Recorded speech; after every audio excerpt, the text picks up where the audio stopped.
Milujem od malička tanec. A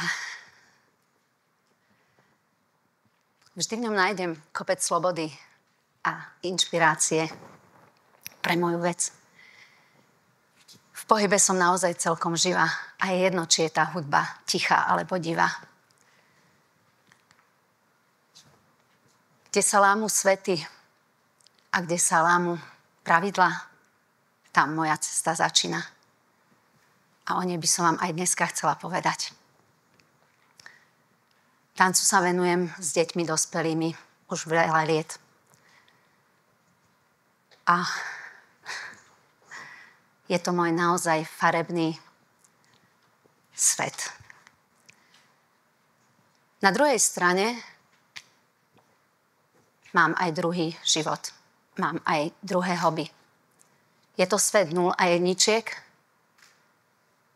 kde vlastne kybernetika je moje hobby a tam sa stretá ten náš svet. V kybernetike, ktorá je každodenným chlebom, nachádzam svoj život a svoju reč. Jedného dňa som projekt v škole napísala a keďže vyšiel, Lego som do školy dostala. Ani sme sa nenazdali a už sme sa na robotickej súťaži všetci nachádzali. A keďže sa nám darilo, do Portugalska sme nomináciu dostali. Prišli sme vlastne domov a zistili, že nikde bez peňazí z nás do Lisabonu nikto nevyrazí. A miesto veľkej radosti sa nám vlastne stalo, že sme boli sklamaní a že nás bolo zase málo. Ale my sme sa nevzdali. A jeden deň prišlo také nejaké veľké prepojenie. V mojej hlave sa tie myšlienky spojili.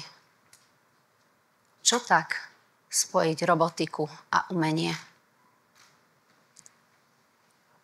A zároveň prišli s tým aj pochybnosti.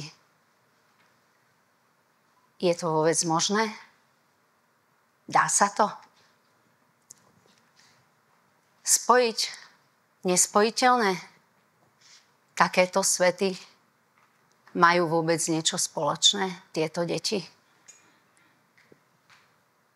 V hlave predsa mi vznikli také iskierky a hviezdičky nádeje.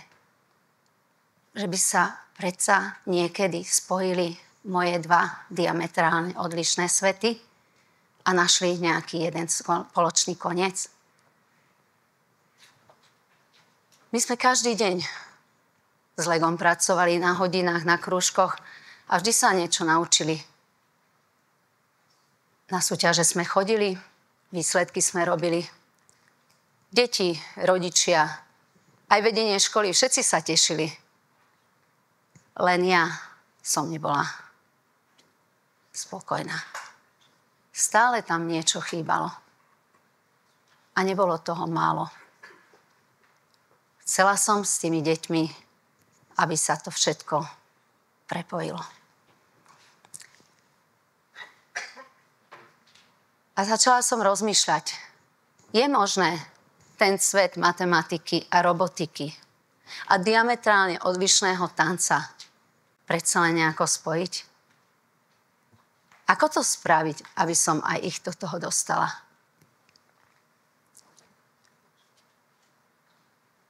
A keď som aj chlapcom to navrhla, poďme na RoboCup Dance kategóriu v robotike. Boli z toho celí prekvapení. Bránili sa, nechápali, naozaj ma za blázna často mali. A chceli vlastne, aby som im to viac vysvetlila. Mali sme krúčiť vary bokmi, na zemi sa pláziť. Takto sa to pýtali. A predsa som sa nevzdávala. Prišiel začiatok leta. Všetci sme veselo do školy nabehli a v tomto svete sme vlastne stále len robotiku robili. Celé hodiny spolu, od rána do večera. Na konci leta prichádzajú druhé tábory. A je to letné sústredenie. Pre tanečníkov samozrejme. A keď bol august, ja už som myšlienku jasnú mala. Tie dva svety treba spojiť. A do jednej komory ich náhnať spolu. Veď keď zažijú spoločnú kopec srandy, ak sa prepoja tieto dva svety, naozaj bude to, čo chceme zladiť. A budeme môcť robiť aj projekty. Keď žiaci prišli, stále to nebolo ono. Dievčatá sa ma pýtali, a čo tam robia tie kockované hlavy dneska na parkete s nami? A chlapci sa stále pýtali, prečo máme my tancovať? Prečo máme s nimi pracovať? Neustále im roboty vadili, ktoré sa okolo ich nôh motali. A ja som sa nevzdávala. A stále som tomu šancu dávala. A teda už nič mi nenapadlo. Len spýtať sa, a čo tak večer pri ohníčku? Zahrať si nejakú spoločnú pesničku. A v spoločných rozhovoroch naozaj to bolo také, že tie deti našli spoločné témy svoje. Ich svet sa otvoril a tam ukázali, že aj keď každý odlišné sny mali, dokážu si ich zladiť a dokážu spoločne sa nejakým spôsobom doladiť. A vďaka tomu, že tie sny boli rôznorodé a vďaka tomu, že už pochopili, že len spoluprácou dokážu niečo vytvoriť, za 6 dní tábora vytvorili veľké spoločné prvé tech art dielo. A to tech art dielo bolo naozaj tým, kde prispeli všetky deti. Aj tanečníci, aj robotici, aj tí, ktorí programovali. A na záver rodičia naozaj tomu neverili. Keď spolu všetci aj tancovali, aj tú robotiku dávali. Je pravda, nie všetky deti chodia do táborov. Aj napriek tomu máme možnosť projekty s nimi robiť v škole. Viete, čo ma najviac prekvapilo? Že naši robotici boli urazení, že ich tanečníci na tanečnú súťaž nepozvali. A keďže tanečníci pochopili, že to bola oprávnená pripomienka, tak tú súťaž spolu absolvovali. Robotikov to tak nakoplo, že skutočne začali RoboCup absolvovať aj v kategórii dance. A z Mexika, z Holandska, z Nemecka sa vracali neustále s nejakými veľkými cenami. Čo som vám dneska chcela dať? Nechajme deti voľne rásť, voľne žiť a voľne, slobodne pracovať.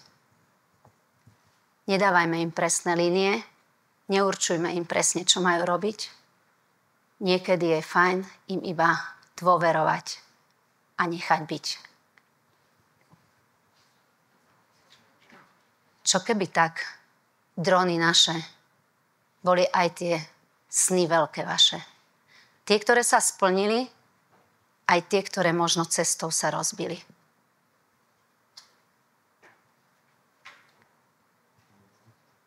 Veď spoločným dielom dokážeme letieť krásnym nebom. Technológie a umenie, mnohí majú ako dva odlišné svety. Nám sa ich podarilo prepojiť. A zistili sme, že majú veľa prienikov a môžu spolu byť. Ďakujem. Janka Plichtová.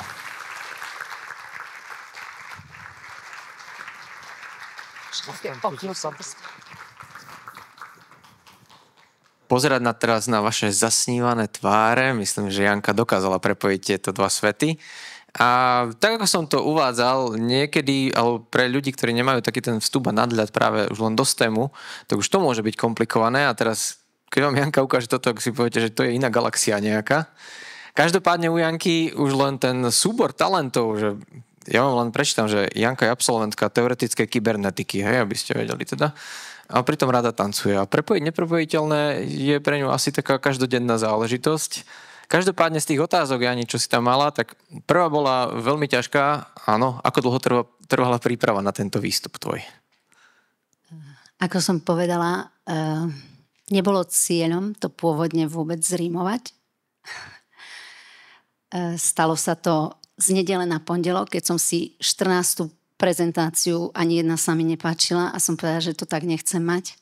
A zrazu som vstala presne ako keď robím choreografiu, že musím vstať a teraz to ide, nedá sa to tvoriť, že teraz to musím urobiť, ale proste to príde. Tak som vlastne to urobila tak, že som sa zobudila o 1:00 v noci a o 6:00 ráno to bolo narozprávané na diktafón, len potom som to musela rýchlo prepisovať a trošku upraviť, ale dneska som, priznávam, dostala okno, lebo som tie vety skracovala včera, aby to bolo ešte kratšie a tým pádom som mala v myšlienkach staré, dlhšie a chcela hovoriť tie kratšie, takže sa mi to tak nejako miešalo. Otvára sa mi veľa tém ohľadom umenia, ale túto tému, aby sme zostali pozitívni, nebudeme teraz riešiť. Každopádne ďakujem ti za to, že si prepojila umenie a technológie. Akože neuveriteľné, čo sa ti podarilo. Ja som mal zimomriavky pri tých veršoch. Videl som to už včera. Ale ten zážitok proste doznieva ďalej. Takže keď odtiaľ to odídete, poviete, že bola tam nejaká pani učiteľka, ktorá vo veršoch dala 10 minút, tak klobúk dole. Janka, ďakujem ti veľmi pekne. Ďakujem.